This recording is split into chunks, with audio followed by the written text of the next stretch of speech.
Selamat siang Pak Tono. Siang, Miss. Gimana kabarnya? Puji Tuhan, sehat. Oh iya. Udah selesai ya jam ngajarnya tadi ya? Oke, sudah. Gimana rasanya hari ini? Penuh jadwalnya dari pagi? Lumayan lah menguras tenaga ya, karena full dari pagi sampai siang. Dari jam berapa tadi Pak? Dari jam 7.30 sampai jam 12. Oh iya. Di kelas berapa aja tadi? Kelas 7, kelas 8, kebetulan kelas 9 kan sekarang karena udah selesai ujian jadi nggak masuk lagi. Boleh agak maju sedikit Kak? Oke. Saya minta waktunya sebentar, kita ngobrol-ngobrol udah siang, boleh ya Pak ya? Boleh. Iya. Saya perhatikan nih Bapak nih akhir-akhir ini kok kayaknya kurang bersemangat gitu ya Pak ya. Seperti sedang ada menghadapi masalah begitu ya Pak ya. Boleh tidak saya tahu Pak masalahnya apa kira-kira? Oke, sebenarnya saya itu ada rasa yang mengganjal gitu. Iya. Itu karena memang detik-detik pengumuman mau kelulusan calon guru penggerak. Oh, jadi Bapak ini mau ikut guru penggerak. Jadi kebetulan saya kemarin kan ada daftar di calon guru penggerak angkatan 6. Iya. Kan pengumumannya kan sebentar lagi kan. Iya, betul sekali. Jadi di satu sisi saya pengen ikut. Iya. Tapi di sisi lain itu saya merasa bahwa siap nggak sih saya mengikuti guru penggerak ini? Oke, jadi ada kegelisahan ya Pak Ada ya? kegelisahan karena banyak sekali pertimbangan saya mengikuti guru penggerak. Di satu sisi saya ingin mengikuti perubahan gitu Iya. kan. Di sisi lain? Di sisi lain saya melihat guru penggerak ini sibuknya luar biasa. Kan berbeda dengan PPL. Iya. Kalau PPL kan kita memang fokus gitu ya, fokus mengikuti PPL, proses pembelajaran di kelas kita cuti. Nah, iya betul Pak. Kalau ini kan kita berjalan, proses pembelajaran harus tetap berjalan, iya. guru penggeraknya harus Iya, berjalan, sambil ngajar lagi. jangka waktunya banyak. Iya. Miss tahu sendiri lah, di sekolah ini kan saya jamnya paling banyak. Iya, 29 jam ya. 29 jam. Luar Saya biasa. juga kurikulum. Saya juga harus perpustakaan. Wah. Jadi saya juga mampu nggak saya ini secara fisik kan, Miss lihatlah jadwal sekolah. Jadi ini terus membuat saya bertanya-tanya dengan diri saya sendiri, mampu nggak saya mengikuti kegiatan yang begitu padat dalam jangka waktu yang panjang? Iya. Oke baik Pak, terima kasih ya sudah sharing masalahnya dengan saya. Jadi kebetulan Pak, saya ini baru saja belajar modul 2.3 tentang coaching Pak. Nah, jadi coaching itu salah satu keterampilan yang harus dimiliki oleh calon guru penggerak Pak. Nanti juga akan dipelajari oleh Bapak juga. Oke, jadi saya akan mencoba melakukan proses coaching dengan Bapak, menguji ilmu nih ceritanya ya Pak ya. Oke, melakukan proses coaching kepada Bapak tentang permasalahan yang Bapak alami. Tadi Bapak sudah ungkapkan kepada saya masalah-masalahnya seperti ini tentang guru penggerak. Nah, saya harap dengan sesi diskusi kita kali ini nanti masalah-masalah Bapak ini bisa terselesaikan dan Bapak bisa pulang dari diskusi kita ini dengan perasaan lega, dengan kembali bersemangat lagi, karena saya lihat memang Bapak ada perubahan nih beberapa saat ini ya. Nampak sekali Bapak tuh seperti tertekan, terbeban gitu ya. Oke. Dengan ini saya akan mengajukan beberapa pertanyaan-pertanyaan ya untuk menuntun Bapak menuju jalan tadi ya, jalan kelegaan tadi ya. Oke Pak, boleh tidak Bapak uraikan satu persatu permasalahan yang Bapak alami tentang kegelisahan Bapak terkait dengan guru penggerak ini? Kegelisahan saya yang pertama itu saya takutnya nggak mampu ngatur jadwal. Oke, tidak mampu mengatur jadwal ya Pak ya. Jadwalnya kan padat, sementara saya kan proses pembelajaran padat juga. Iya.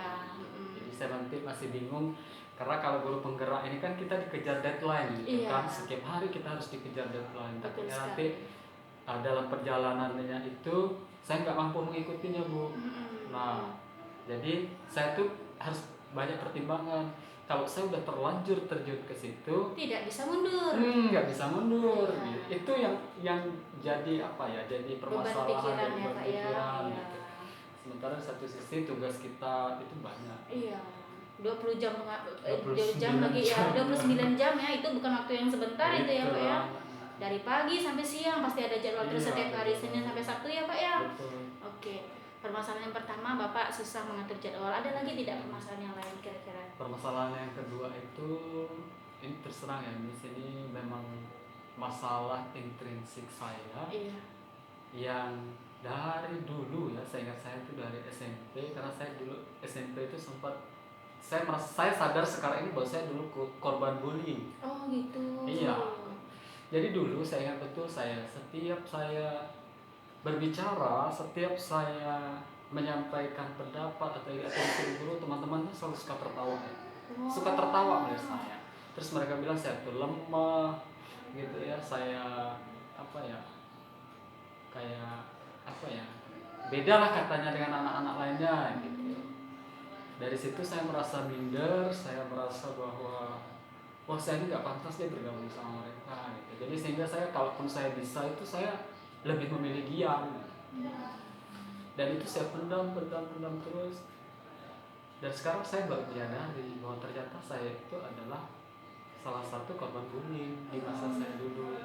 Dan ini terus rasa mindernya terus ada, apalagi saya kan guru di daerah 3T.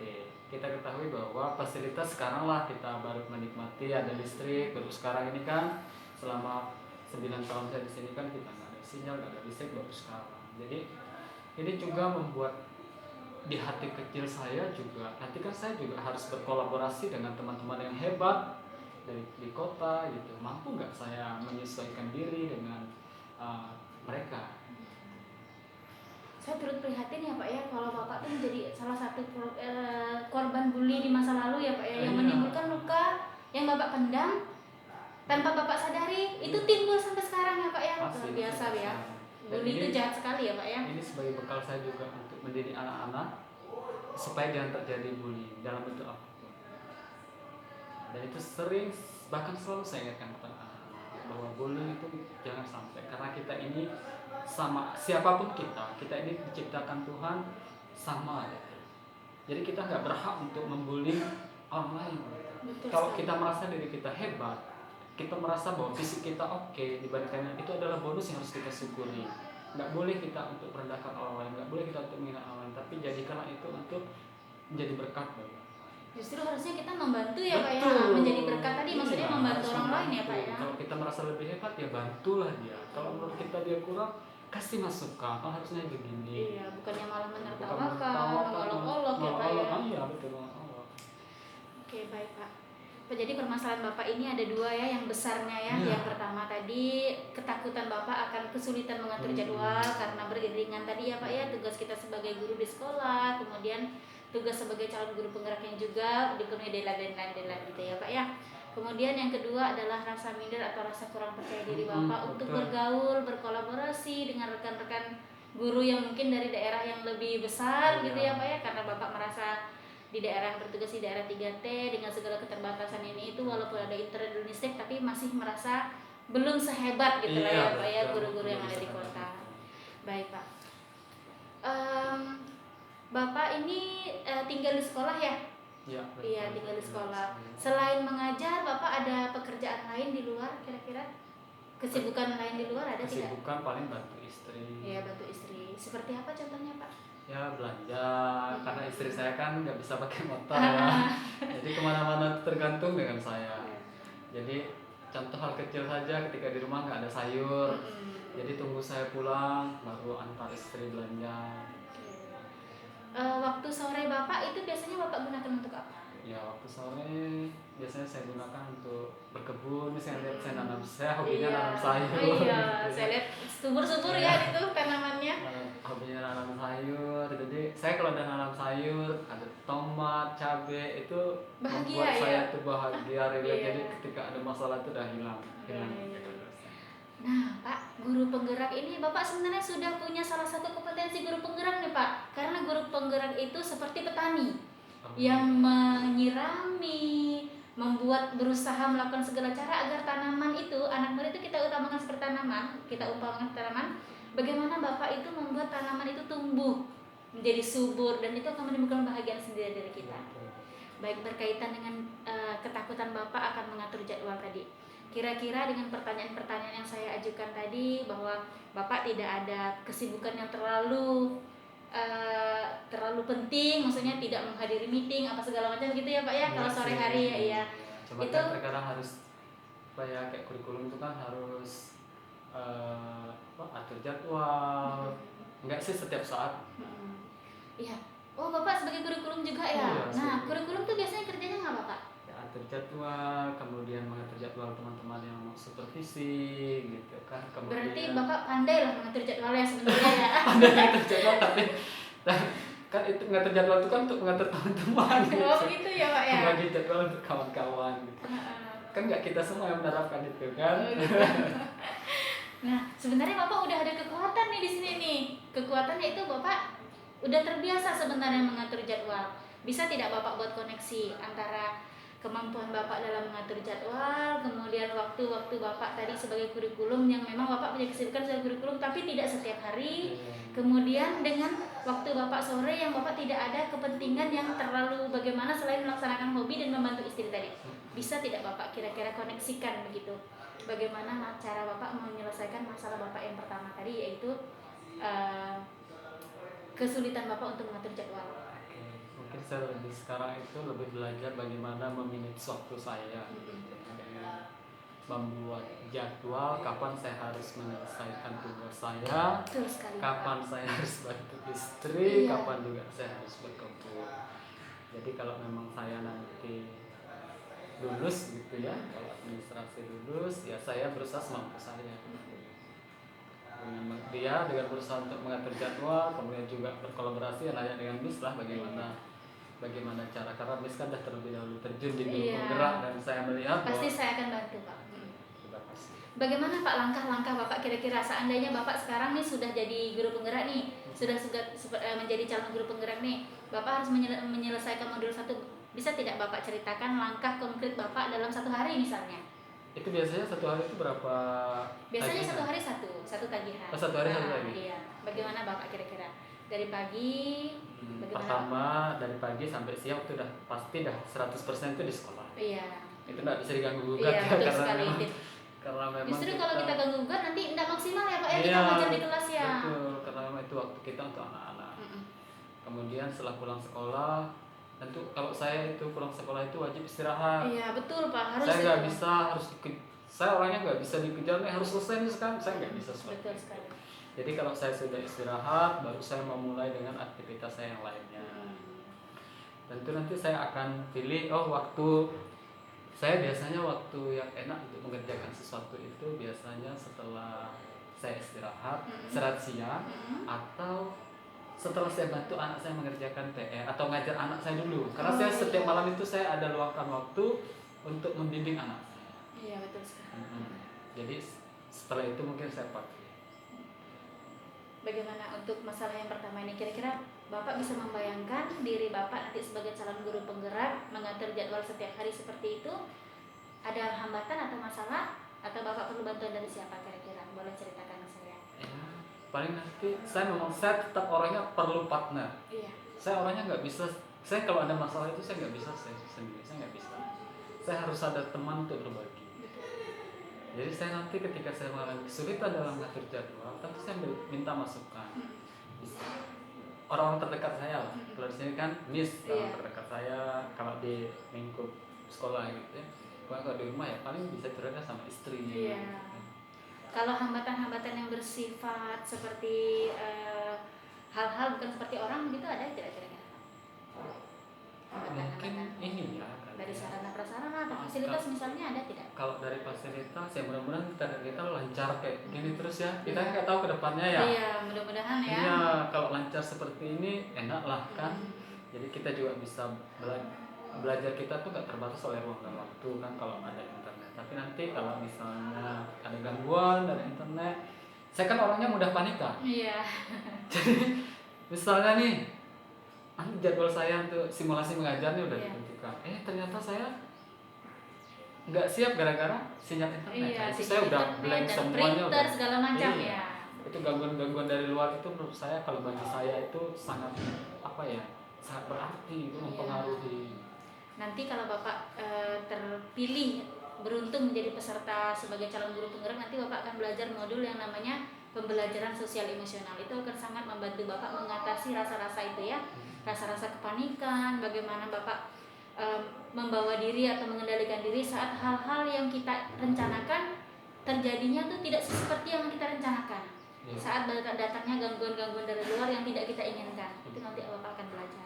Baik, untuk permasalahan Bapak yang kedua tadi, Bapak merasa kurang percaya diri ataupun minder dengan hasil dari bullying Bapak di masa dulu ya Pak ya. Baik, saya ingin bertanya lagi pada Bapak. Saya terus-terusan bertanya nih Pak ya, untuk menggali dari Bapak. Saya ingat dulu Bapak itu pernah ikut PPG di Malang ya Pak ya. Iya, PPG, walaupun kita waktu itu PPG-nya di daerah khusus, tapi saya ingat Bapak pernah mencapai nilai tertinggi waktu itu ya Pak ya, untuk nilai apa ya Pak ya, pokoknya ada nilai uji kinerja. Iya, uji kinerja waktu itu tertinggi. Bagaimana perasaan Bapak waktu itu? Ya, perasaan saya senang pasti. Dari berapa ratus orang itu Pak? Seluruh Indonesia ya? Enggak, itu hanya 2 among di sekolah itu aja, di sekolah SMP Negeri 6 Malang itu saja. SMP Negeri 6 Malang. Itu ada berapa guru kira-kira Pak?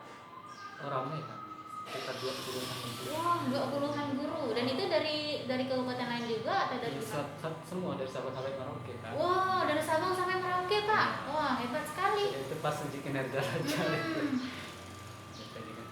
Tapi walaupun seperti itu, saya merasa dari dalam diri saya itu saya tetap merasa minder gitu. Kenapa Bapak minder? Padahal itu nilai tertinggi loh Pak. Ya, apa ya? Saya merasa bahwa yang saya rasakan dahulu itu sulit untuk hilang gitu. Sulit sekali untuk hilang.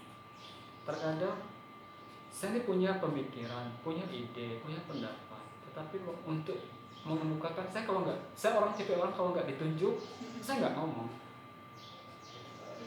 Saya diam. Saya tahu. Saya sebenarnya ingin gitu untuk mengungkapkan itu kan. Tetapi karena memang luka di masa lalu saya, nanti kalau saya ngomong gini takutnya orang tertawa dengan gaya saya, gitu ya, penampilan saya sederhana, adanya gitu kan. Saya sangat memahami. Iya, jadi ya udah saya lebih pilih dia. Baik. Sekarang saya ingin menganalogikan seperti ini. Anggap saja misalnya Bapak sedang sakit gigi nih Pak ya. Bapak sedang sakit gigi. Apa yang akan Bapak lakukan? Ya, saya akan mengobatinya. Iya, mengobati sakit gigi itu dengan minum apa Pak? Ya, saya dengan minum obat. Iya. Saya biasanya kalau sakit gigi, saya ambil bawang putih. Iya. Yang lebih tradisional. Dari mana Bapak tahu bahwa bawang putih itu bisa mengobati sakit gigi? Saya ambil dari internet Bu. Ambil dari internet, sangat bagus sekali jawaban Bapak. Sekarang anggap saja luka masa lalu Bapak itu seperti penyakit. Iya. Apakah Bapak ingin sembuh dari penyakit itu atau saya pasti ingin sembuh. Saya juga ingin sembuh. Saya rasa percaya diri saya ingin kembali terbangun. Dari analogi sakit gigi tadi, kira-kira Bapak bisa menarik kesimpulan? Kesimpulan yang saya dapat, saya harus berusaha untuk menyembuhkan luka lama saya. Dengan cara?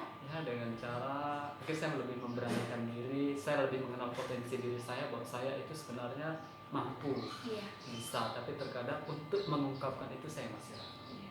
Bapak juga harus ingat kemampuan kelebihan Bapak. Yang pertama, Bapak itu lulus P3K dengan nilai tertinggi kemarin ya Pak ya, untuk IPA. Ya, puji Tuhan. Itu bukan orang sembarangan Pak yang bisa mendapatkan itu. Saya saja mendengar kabar itu, saya sampai merinding loh. Bapak itu orang hebat. Bapak itu saya orang merasa hebat. diri saya itu apa ya? Itu tadi minder itu tadi. Iya, karena itu saya analogikan dengan sakit gigi tadi Pak ya. Bapak sekarang anggap saja rasa minder Bapak itu seperti kuman-kuman yang ada di gigi. Ya. Sekarang saya mau bertanya nih sama Miss. Karena Miss kan sudah sering mengamati saya, begitu kan, sering melihat saya tampil ketika di sekolah di Indonesia. Iya, boleh. Kalau penilaian Miss sendiri, saya ini seperti apa sih orangnya? Grogian kah, atau nggak percaya diri kah, atau apa? Kalau yang saya lihat Bapak ini secara umum Bapak adalah seorang guru yang sangat hebat. Berkali-kali saya sampaikan, seandainya saya dulu diajar oleh Bapak, saya tidak akan jadi guru bahasa Inggris, saya akan jadi guru IPA. Karena memang Bapak itu hebat dalam mengajar. Tapi menurut Miss, nampak nggak kalau saya itu grogi, kayak saya misalnya di supervisi, kayak kemarin kan saya habis di supervisi dari dosen Untan ya, sebagai model untuk penelitian mereka. Kemudian saya juga sering bahkan Miss juga pernah supervisi saya. Jadi kalau dari hati saya itu saya ada rasa grogi gitu.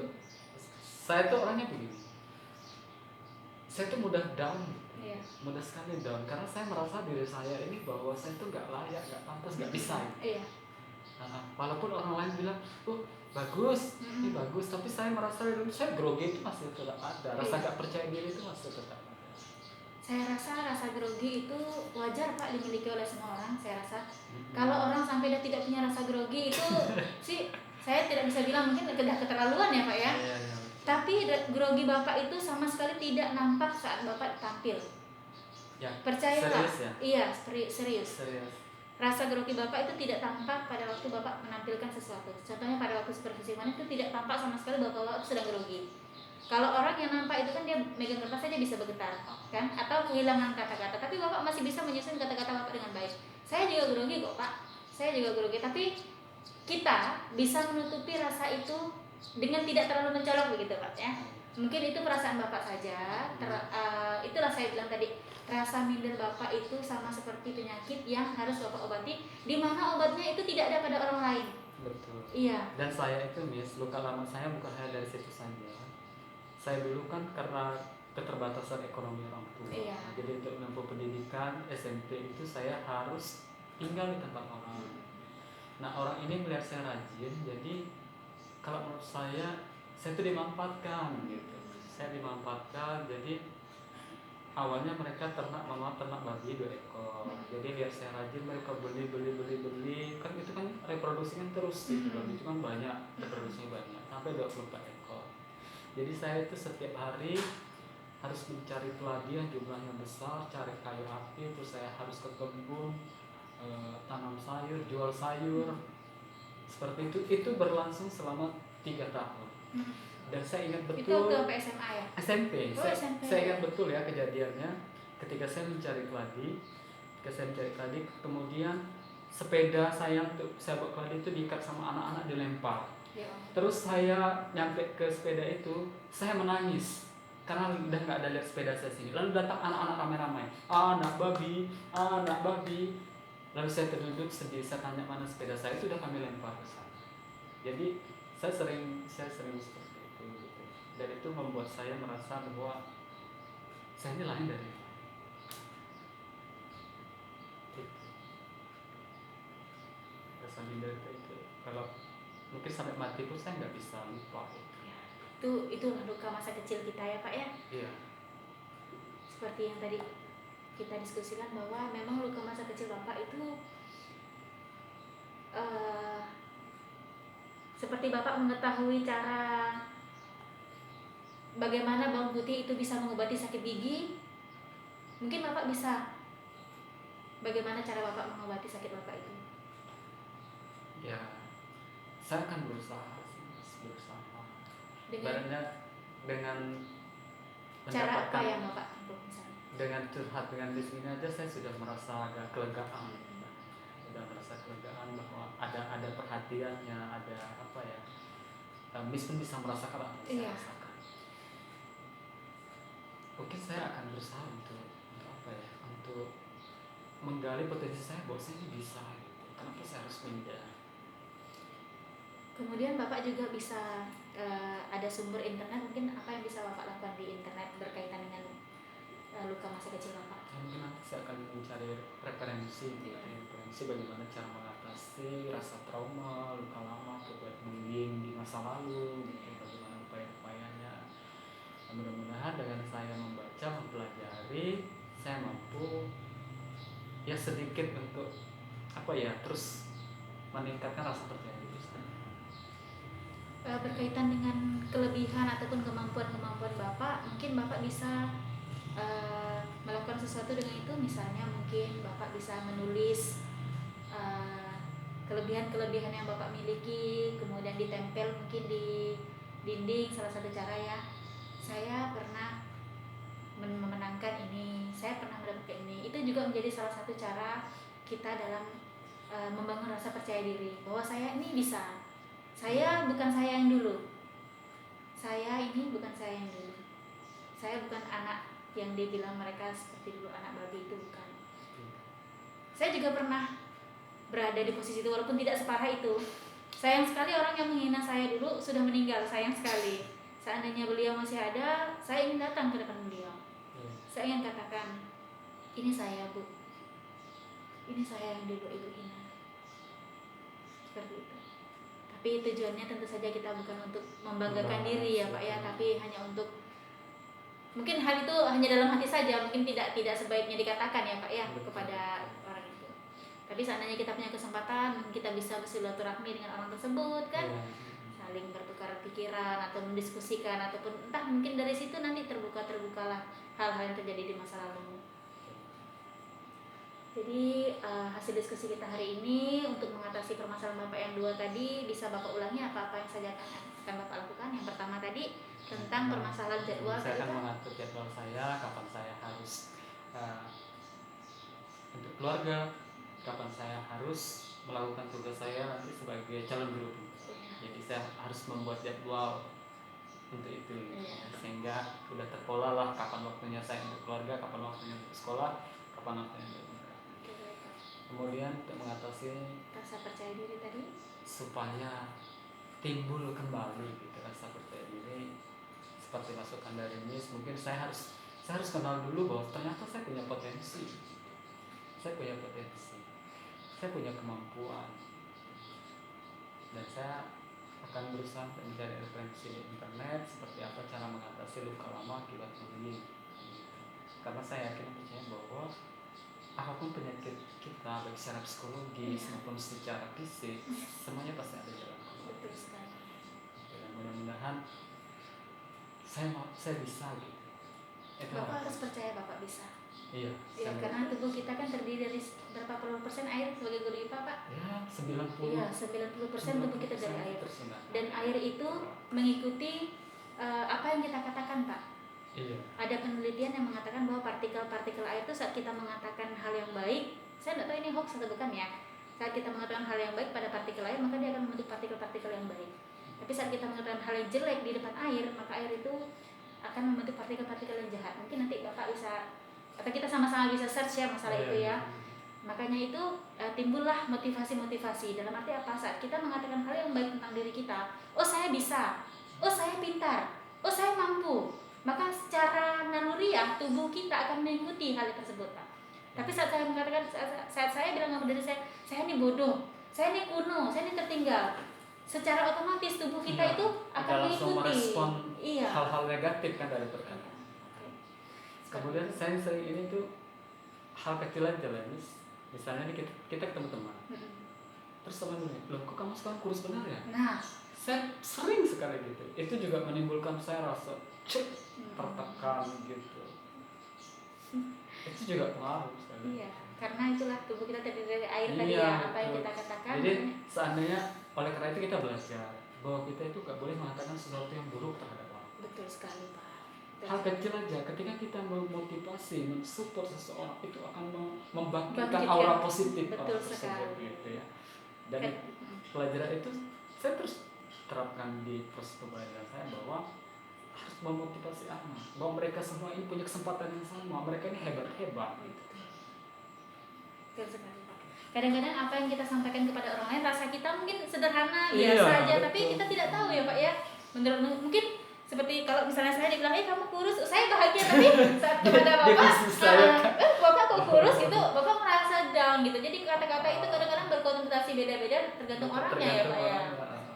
Bagaimana perasaan Bapak setelah diskusi kita hari ini? Ya agak lega lah, dalam arti saya nggak sendiri gitu.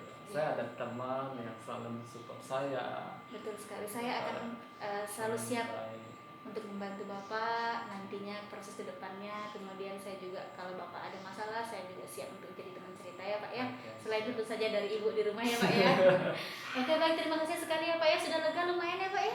Lumayan lega lah. Iya. Tidak ragu lagi ya sebagai calon guru penggerak. Iya, mudah-mudahan saya berhasil. Amin. Baik Pak, terima kasih telah menemani saya di sesi siang ini, coaching kita hari ini. Mudah-mudahan ilmu coaching saya berhasil. Terima kasih banyak Pak, selamat siang, salam dan bahagia. Selamat siang, salam dan bahagia.